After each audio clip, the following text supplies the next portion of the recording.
Hello everyone, and welcome to Don't Be Someone Else's Bitch. This is episode 8, How to Win a Fight and How to Win the Future. I'm Bobtheorc, and let's sit down and talk about conflict and about fighting. Now, we all know fighting's bad. You know, everybody tells us, oh, don't get into a fight, fighting's bad. Well, sometimes it's unavoidable. Reality is what it is. And sometimes you don't have a choice but to get into it with somebody. And let's discuss, first and foremost, preparation. As a general rule, aggressive people will target the weak. That's just generally how it's always been throughout history, whether it's aggressive nations targeting weak nations, strong tribes targeting weak tribes, or the school bully going after the short fat kid. That's just how it is. And if you are prepared and if you have strength, you are less likely to end up in a bad situation, because aggressive people will not be as likely to target you, to single you out. And there's many videos on the internet about how to fight and how to work out and get strong and beat people up, and we're not going to get into that. More specifically, preparation is all about understanding your strengths, understanding your weaknesses, and being able to take advantage of your strengths while mitigating your weaknesses. And most fights are won before the actual engagement begins. When I was wrestling in high school, most of the time I knew whether I was going to win or lose just by the handshake when I shook the opponent's hand. And I could tell if he was more prepared than I was, or if I was going to likely dominate him. So making preparations and understanding what your capabilities are is very important to any conflict, whether it's a physical conflict or a business conflict, a social conflict, because there are many different kinds of fights. The next thing we want to talk about is the rules of engagement. You're going to have different kinds of fights. For example, when I was wrestling, that was essentially a gentleman's duel. We're not trying to really hurt each other too badly. We're just trying to win, but we're trying to win honorably. And there's certain rules to the sport. Or if it's two kids in a schoolyard brawl, there's rules. You don't want to put each other in the hospital. You just want to establish dominance over the other person. On the other hand, if you're getting mugged on the street and now you're in a street fight, there aren't as many rules. You don't want to turn this into a broad conflict. You don't want to burn down the entire neighborhood just to go beat up a thug. But you want to understand that now you're in a more escalated situation and you can take more extreme measures to defend yourself.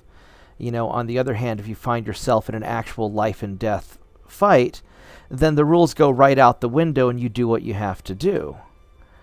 And so it's very important to understand what kind of situation you're in so that you know how you're going to have to react. You need to be mentally prepared for such situations. And this also applies in a business situation where maybe a competitor opens up across the street. You want to run them out of business, but you don't want to take such extreme actions that the city council comes after you or that the police come after you. So think about what your victory conditions are. You know, what is your objective? In a schoolyard brawl, you want to beat up the other guy, or at least be tough enough that maybe they're not going to want to mess with you so much in the future. If you're being mugged, you want to get away. If it's a business fight, you want to secure your customer base, secure your market share. Or if it's a larger conflict, maybe you have to destroy the opponent's civilization. You know, there can be a vast difference in what you're trying to do, but you need to know what it is that will allow you to win, because if you don't know what the victory condition is, you can't win. You have to know what victory looks like so that you can strive for it. And that's where most people run into problems. They don't really know what to do. In most cases, in a schoolyard brawl, You just have to put up enough of a fight that the next time the bully goes somewhere else. But in a more complex situation, you better know what you're doing and what you want to achieve, and how you are going to achieve your victory. And that brings us to the next thing, the long-term goals. Not only do you want to win this fight, but you want to win future fights. And a lot of times, oh, my fire went out. A lot of times, if you can win in such a way to make future conflict less likely, that's advantageous. For example, a recent example, we recently pulled out of Afghanistan. We won pretty much every single localized fight, but we didn't have a long-term goal, and so eventually we were strategically defeated.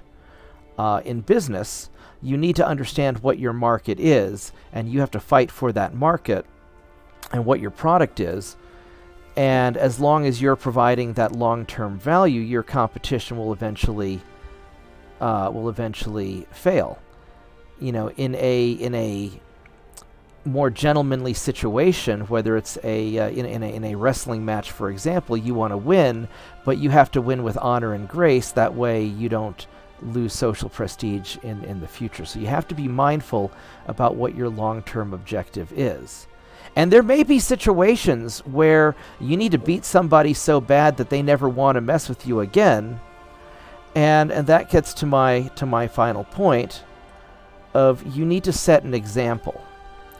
So this is especially true for school-age kids, where if somebody's picking on you, for example, how can you set an example to make them not mess with you in the future? There was a situation once when I was in high school, and this middle school kid was being picked on, and I wanted to make sure he wouldn't get picked on again. I can't, as a high school student, I can't go beat up some sixth grader. That's not in the cards, right? This is a school fight, so we're bound by rules of engagement of a gentleman's duel. But the long-term goal was to make this kid not get picked on anymore. So I took a water gun and I shot the kid in the nuts, shot the bully in the nuts, and was like, "Hey man, you just peed in your pants." And then all the other little kids started teasing him for peeing in his pants, and by humiliating him, that set an example. Don't mess with me in the future. Don't mess with my friends in the future, because I'll humiliate you. And so you have to figure out a way to set an example. Now, sometimes this can be a very violent example. In certain gangs and crime families and whatnot, they would do brutal things to let their opponents know, this is my turf, don't mess with me. And sometimes in conflict, you do have to go a little bit over the top, but you have to understand, what is your goal? What's your long-term goal? What are your victory conditions? And what kind of example do you want to set for the future so that you reduce the chance of future conflicts? So these are all things that you want to start thinking about, and we can go into details on any one topic in future videos, but I wanted to give you a place to start, because having this winning mindset will prepare you for conflicts in times to come. So I hope you found this useful. Thank you for watching, and please like and share the video, subscribe to the channel, check out our locals community, and don't be assholes to each other, unless it's appropriate for the fight that you're in. Thank you very much, and have a good evening.